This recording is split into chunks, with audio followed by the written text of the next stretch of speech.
qui me vient à l'esprit tout de suite, c'est humilité, talent et abnégation.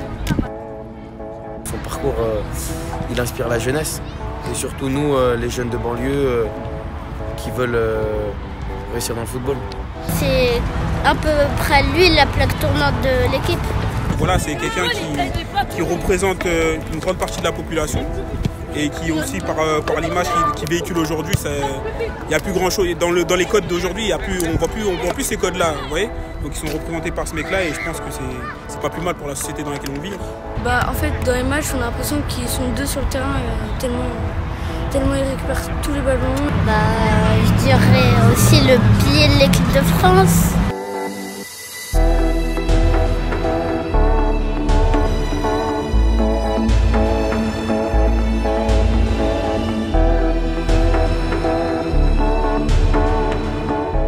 Pour moi, il est clairement prétendant au Ballon d'Or. Ouais. Désolé, NJ.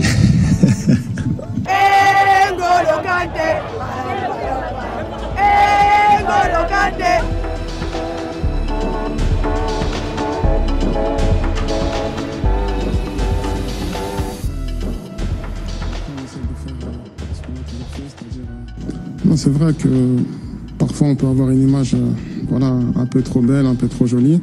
Mais au final, je suis juste quelqu'un de normal, un joueur parmi tant d'autres. Et voilà, il n'y a pas à dire que je suis le plus gentil, le plus sympathique, je suis juste un joueur comme les autres.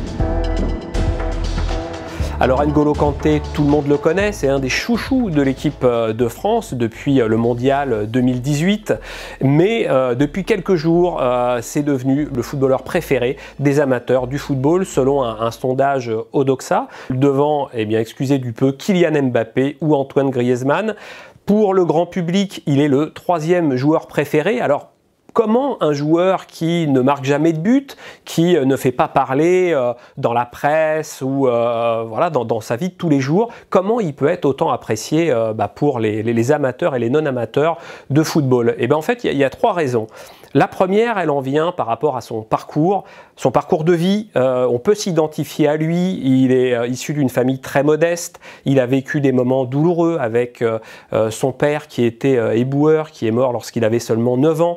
Il a perdu également un de ses frères avant le mondial 2018. Sa mère a été pendant de nombreuses années femme de ménage. Et malgré des conditions difficiles, c'est quelqu'un qui a jamais lâché, qui a toujours cru en sa bonne étoile, celle de devenir un jour un footballeur professionnel. Pourtant, ça n'a pas été un long fleuve tranquille. Loin de là, il a été snobé par les centres de formation. Il a démarré dans un petit club francilien à Suresnes. Il a joué en équipe senior à l'âge de 16 ans au niveau départemental en 10e division.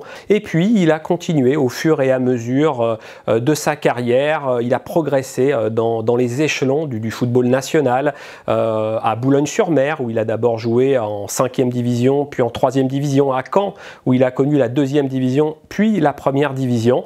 Et ensuite, il est parti en Angleterre, à Leicester City, un club modeste des Midlands.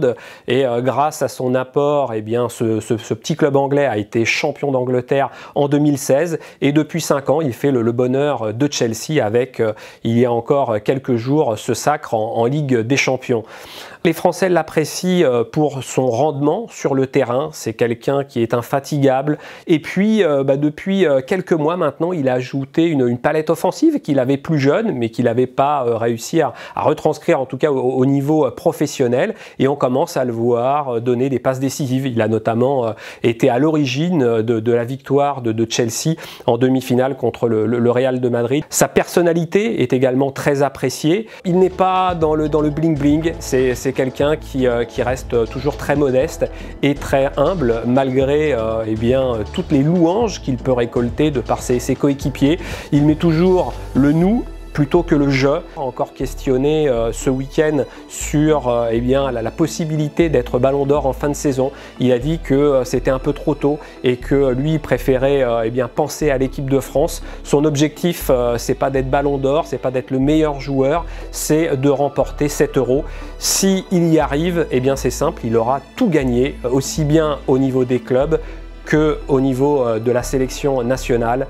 C'est une trajectoire unique dans le football moderne.